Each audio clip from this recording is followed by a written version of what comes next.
नमस्कार दर्शकों, स्वागत है आप सबका मेरे इस चैनल पे जिसका नाम है क्लमजी ट्रेल्स।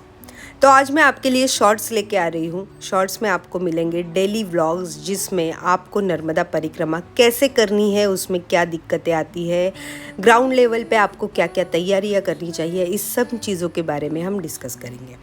और जो मैं व्लॉग्स डालती हूँ बड़े वाले जो हर हफ्ते आते हैं, उसमें आप देखोगे कि इनर जर्नी जो होती है, सेल्फ डिस्कवरी की जर्नी, वो कैसे होती है, आपकी थॉट प्रोसेस कैसे बदलती है, आप ज़िंदगी की तरफ देखना कैसे शुरू करते हो, आपका नज़रिया कैसे बदलता है। तो बहुत सारे लोगों के मुझे क्वेश्चंस थे कि अगर मैं शूलपाणी के जंगलों से जस्ट निकली थी तो मैं ऐसी कौन सी गाड़ी पकड़ के अमरकंटक पहुंच गई। तो दोस्तों मैं बताना चाहूँगी, मैं पिछले 4.5 महीनों से परिक्रमा कर रही थी और मैंने जब समंदर पार किया विमलेश्वर से, उसके बाद मैंने बड़े वाले व्लॉग्स डालना शुरू किया। और जब मैं व्लॉग्स डाल रही थी तो उसके साथ मैं शॉर्ट्स डाल रही थी जिसमें मैं मेरी करंट लोकेशन आप सबके साथ शेयर कर रही थी।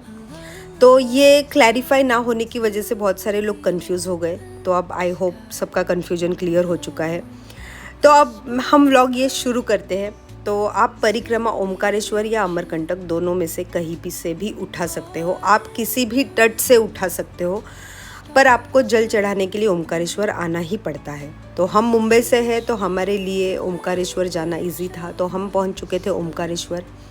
यहाँ पे आने के बाद हमें पता चला कि परिक्रमा से पहले आपको ना रजिस्ट्रेशन करना होता है। तो रजिस्ट्रेशन का प्रोसेस होता है गजानन महाराज आश्रम में, जहाँ पे फ्री में रजिस्ट्रेशन होता है। दूसरा होता है जाट धर्मशाला में। तो हमने जाट धर्मशाला से किया था क्योंकि हमको पता ही नहीं था कि ये सब प्रोसेस होता क्या है। तो हमने वहाँ पे करके रूम लिया था, पर आप गजानन महाराज आश्रम जाओगे आपको वहाँ पे फ्री में भी रहने की व्यवस्था मिल जाएगी। फिर हमें पता चला कि गौघाट जाके हमें संकल्प पूजा करनी है।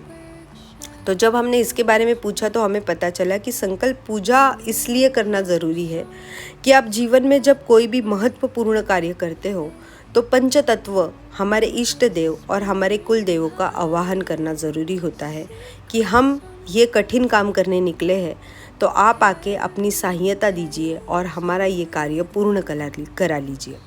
क्योंकि हम मनुष्य इतने ताकतवर होते नहीं हैं कि हम सोच लें और चीज़ें संभव हो जाए।